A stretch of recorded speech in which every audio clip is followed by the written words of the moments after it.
is this sneaking up on the smartphone.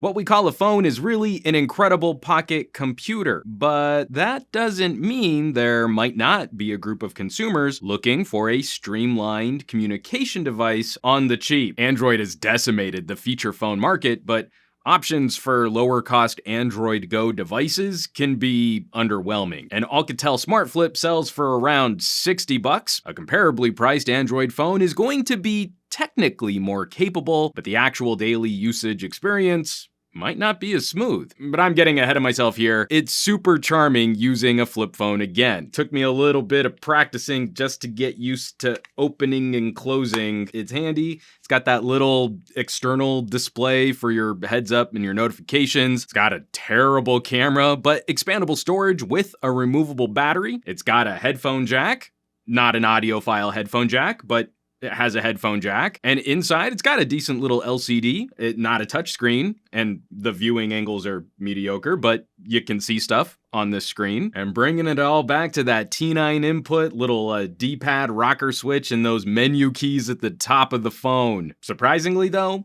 not that much restricted in this modern data-driven age. It's an LTE handset with Wi-Fi and Bluetooth. It has a cute little app store. It has Google services backed up by speech-to-text input. This is my first experience with KaiOS. And it's easy to be snarky. It's a streamlined operating system focused on low-cost devices like this SmartFlip, but getting down to brass tacks, it's surprisingly capable on dumber hardware. This operating system is growing fast and India is being used by HMD, Jio, and Alcatel. We like to spend our tech time talking about the ultra performance and ultra luxury segments of the consumer electronics market, but that means ignoring a swath of consumers who might be looking for good economy options. KaiOS straddles that line between feature phone and smartphone. But if we're honestly trying to cover the basics, this is a respectable performer. Tiny little battery, but with a low-res screen, a Snapdragon 210 CPU, days of use, almost 2 weeks of standby time, and more Google services than a Huawei Mate 30. My 4-year-old daughter thought it was adorable flipping the screen open, but shockingly, letting her play with it, she didn't have many issues firing up the Google Assistant and using YouTube. Speech to text. It wasn't much different to her than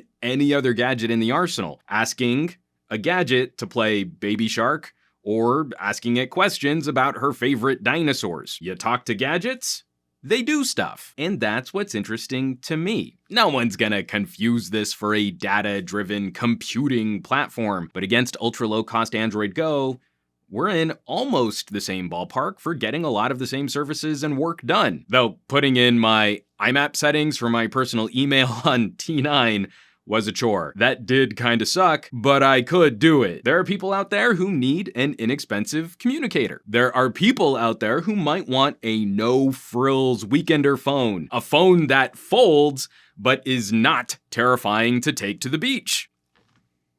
There's almost an argument I could make for using this phone as a hotspot and doing more of your computing from a laptop or a tablet. That doesn't quite work in my head, but maybe 7 people out there needed to hear that. Or maybe you just need a burner phone. I don't know what you get up to. We want to act like the only debate is Android versus iOS because that's where all the sexy stuff happens at the high end, but that leaves a huge blind spot for a competitor to disrupt at the entry level. It's interesting stuff. There's not much more I can say about this. I'll leave some links down below where you can find more info on the Alcatel SmartFlip. Maybe shop one of these puppies online. Probably not for you if you're a fan of watching tech videos, but someone in your family could probably use one of these. As always, thanks so much for watching, for sharing these videos, subscribing to this channel.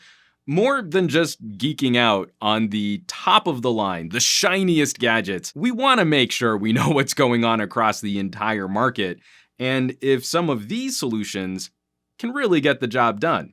If you'd like to help support the production of those conversations, there are links down below, or you could consider joining the list of names currently scrolling by on your screen. It's a growing community of fun, like-minded tech pals, a huge resource for me as I'm planning future reviews and editorials, and I'm pretty sure more than a few of them are gonna make fun of me for reviewing this phone here. They're good people, I hope you'll check them out. Now, you know where you can find me around the rest of the internet at SomeGadgetGuy on the Twitters and the Twitch, and the Facebooks and the Instagrams, and I will catch you all on the next review. It's just like using a keyboard on a BlackBerry. You just gotta drill it. You just gotta practice. We're talking about practice. Just so not used to this. You get the call coming in and you've got to know you jam your thumb and then flip and you answer the call.